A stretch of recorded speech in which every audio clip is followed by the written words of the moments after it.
Καλώς όρισες στη Μεγάλη Εβδομάδα, που σου εύχομαι να κυλήσει για εσένα με υγεία αλλά και κατάνοιξη. Το να τολμήσεις να αγγίξεις το θέμα θρησκεία δημόσια χρειάζονται χειρουργικές κινήσεις. Διαφορετικά θα σου κάψει τα χέρια. Παρ' όλα αυτά θα το τολμήσω. Ζούμε μια ολοζώντανη θρησκεία, γεμάτη από αλλεπάλληλες επιβεβαιώσεις που ονομάζονται θαύματα. Με το μεγαλύτερο θαύμα, εστιασμένα πάντα στη Μεγάλη Εβδομάδα, το Άγιο Φως. Υπάρχει και ένα άλλο θαύμα που τραβά αυτές τις μέρες, τη Μεγάλη Εβδομάδα δηλαδή, τα βλέμματα εκατοντάδων χιλιάδων πιστών. Είναι τα στίγματα του Χριστού μας. Άραγε τι συμβαίνει εδώ? Είναι θαύμα ή μήπως είναι απάτη? Στιγματικοί ονομάζονται εκείνοι που αυτές τις μέρες, όπως σήμερα που μπήκαμε στη Μεγάλη Εβδομάδα, βιώνουν τα πάθη του Κυρίου μας με αρκετό σωματικό πόνο και πληγές που δημιουργούνται από το πουθενά, χωρίς απολύτως καμία εξωτερική παρέμβαση. Τις ίδιες πληγές ακριβώς που δέχτηκε ο Χριστός μας, στα χέρια και τα πόδια από τα καρφιά και στο κεφάλι από το στεφάνι γεμάτο αγκάθια. Τον σκελετό του βίντεο τον έχω χωρίσει σε 3 σημεία. Προϊστορία και πότε ξεκίνησαν αυτά τα γεγονότα. Το δεύτερο κομμάτι, το οποίο είναι και το πιο δύσκολο, είναι το κομμάτι της κριτικής και τρίτο και τελευταίο κομμάτι, ένα μικρό ντοκιμαντέρ για τους στιγματικούς. Ας το ξεκινήσουμε λοιπόν παρέα. Ήταν η πρώτη φορά. Η όλη ιστορία ξεκινά 14 Σεπτέμβρη του έτους 1224, ημέρα γιορτής του Τιμίου Σταυρού, όπου ο Φραγκίσκος της Ασσίζης είδε όραμα την εικόνα του Σταυρωμένου Χριστού να κατεβαίνει από τον ουρανό.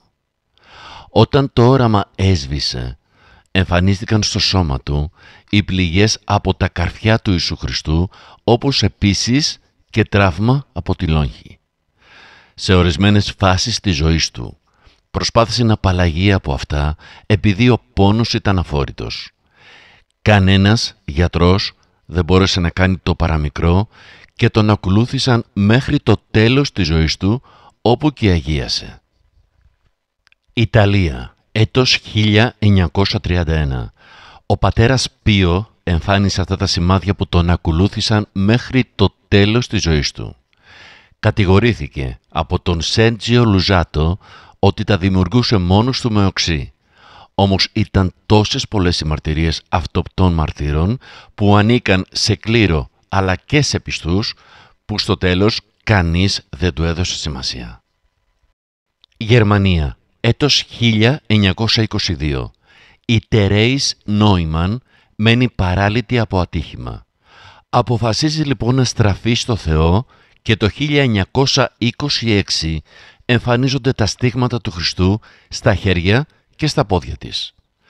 Ζούσε χωρίς φαγητό και νερό για 40 χρόνια. Δεν έτρωγε τίποτα άλλο παρά μόνο Θεία Κοινωνία, από το 1922 μέχρι και το 1962, όπου τελείωσε η ζωή της. Αγγλία, έτος 1973, υπόθεση Έθελ Τσάπμαν. Μια εξαιρετικά σοβαρή περίπτωση, όπου ενεπλάκη σε έρευνα και το ίδιο το BBC, παίρνοντας το όλο θέμα παγκόσμιες διαστάσεις, όπως γράφτηκε και βιβλίο, το βλέπετε στην οθόνη σας, για την περίπτωσή της. Ήταν λοιπόν παράλυτη και παρακαλούσε απεγνωσμένα το Θεό να της αποδείξει την παρουσία Του. Απέκτησε τα στίγματα του Χριστού, όπως ομολόγησε η ίδια στο BBC, το έτος 1973. Έλεγε: «Θεέ μου, δείξε μου με κάποιο τρόπο ότι υπάρχεις». Τότε αισθάνθηκα πόνο στα χέρια και στα πόδια. Δεν φτάνει μόνο αυτό, ένιωσα όλη την αγωνία και τον πόνο του Χριστού μας κατά τη Σταύρωση. Μετά από αυτό το περιστατικό που την συγκλώνησε, η Τσάπμαν αφιέρωσε τη ζωή της σε όσους ζητούσαν τη βοήθειά της. Δεκαετία του 50, Ιταλία, περίπτωση Νατούζα Εβόλο. Τις ημέρες του Πάσχα εμφανίζονταν εικόνες χαραγμένες στο σώμα της, αλλά και λέξεις στα εβραϊκά ή στα αραμαϊκά, ενώ συνοδευόταν από ισχυρούς πόνους το όλο φαινόμενο.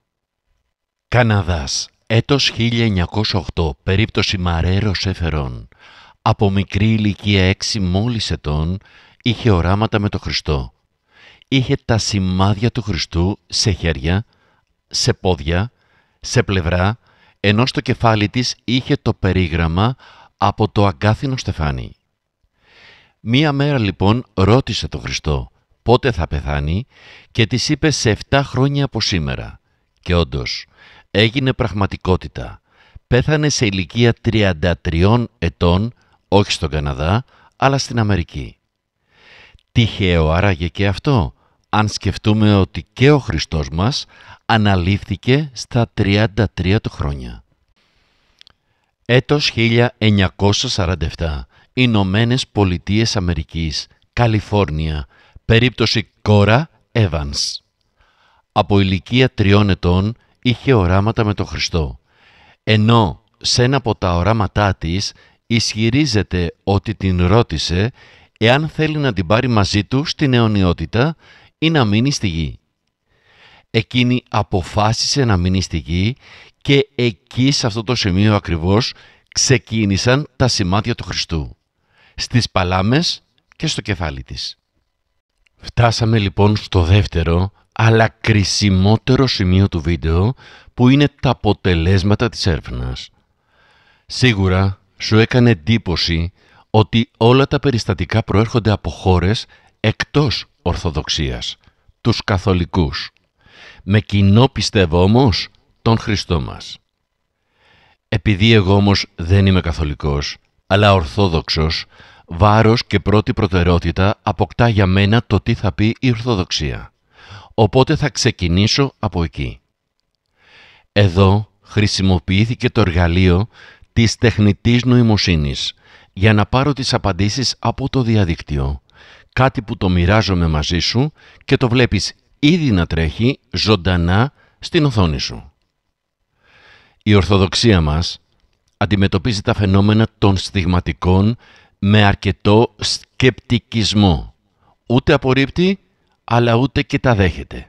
Άρα, πρακτικά για εμένα το λαμβάνω ως πιθανότητες 50-50. Με τη σειρά της, ακολουθεί η Καθολική Εκκλησία, όπου αναγνωρίζει τον Πάτερ Πίο και μόνο αυτόν, ενώ όλοι οι υπόλοιποι είναι υποδιερεύνηση. Δηλαδή πρακτικά πιθανότητες πολύ πιο πάνω από το 50%. Μοιράζομαι και εδώ πάλι το εργαλείο της τεχνητής νοημοσύνης και βλέπεις ήδη τα αποτελέσματα να τρέχουν μπροστά στην οθόνη σου. Στέκομαι και στο τρίτο αλλά και τελευταίο κομμάτι της έρευνάς μου, όπου ακούεις το όνομα Ted Harrison και ήταν ο κεντρικός θρησκευτικός ανταποκριτής του BBC για πάρα πολλά χρόνια. Κάτι το οποίο αποκτά βαρύτητα. Εξέδωσε μάλιστα και βιβλίο για την έρευνά του που βλέπεις αυτή τη στιγμή πάλι στην οθόνη σου.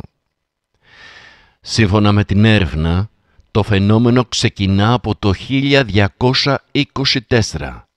Εκεί έχουν καταγραφεί πάνω από 400 περιστατικά, ενώ μάλιστα του κάνει εντύπωση η μεγάλη διαφορά που προκύπτει μεταξύ ανδρών και γυναικών. Συγκεκριμένα, εντοπίστηκαν 353 γυναίκες σε σύγκριση με μόλις 54 άνδρες, δηλαδή κάτι ελαφρά πάνω από το νούμερο 400.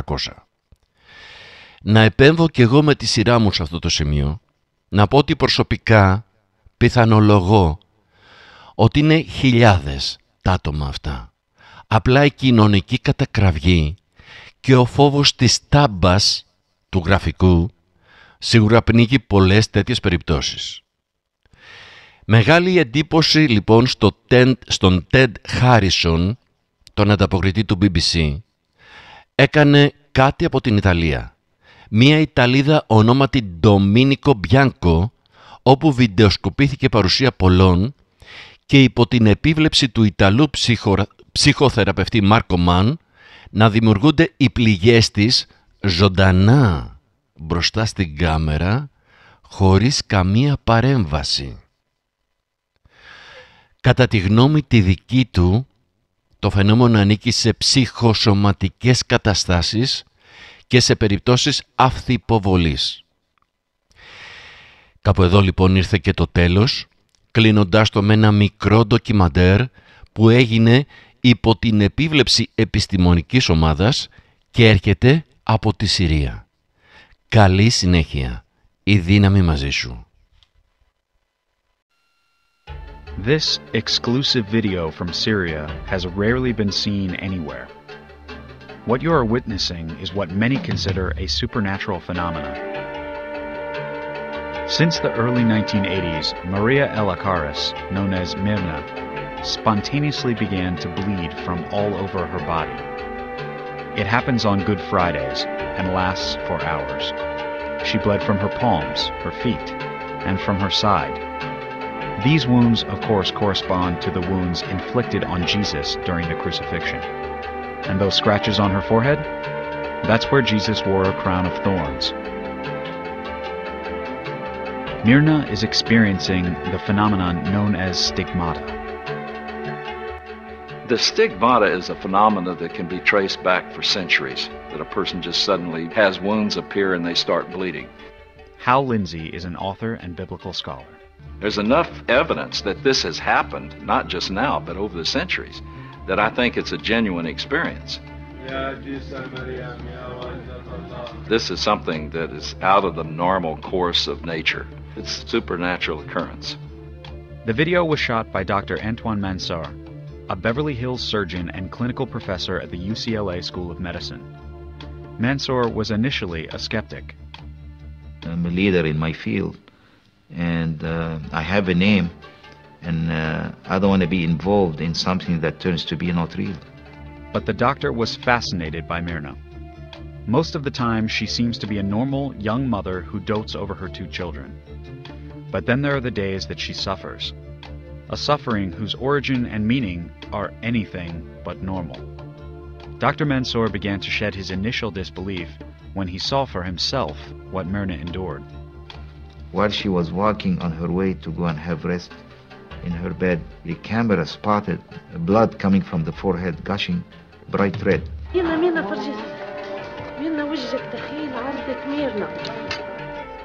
After a while, the people start to explore the feet. I saw a red knob, and then this red knob started to open, and the blood came out of it. And it's a view of how Jesus was hammered with a nail. I was really astonished, because I couldn't believe before that this could happen. Now I'm witness myself. I'm seeing it with my eyes. But I want to see more. So I waited, and after a short period, the hands, the palm of the hands in the middle, also appeared red knob on each one. And simultaneously, blood started to appear the left side of her body. What amazed Dr. Mansour as much as Mirna's spontaneous bleeding was how miraculously her wounds seemed to heal. It takes about, in the abdomen, 1 week, in the peripheral extremities, maybe 10 days to 2 weeks, and so forth. But to have a wound to close in a few hours, we never heard about it. It is not possible for a human being to do this. It's impossible to fool a physician. We know all the tricks. Dr. Mansour was so impressed by what he witnessed that he invited other doctors to study Mirna's stigmatic condition. One is a thoracic surgeon, and one was an anesthesiologist, and they all came back with the same conclusion, that it's impossible that her phenomena can be explained scientifically and medically. A phenomenon that has been officially recognized by the Greek Orthodox Church as a miracle.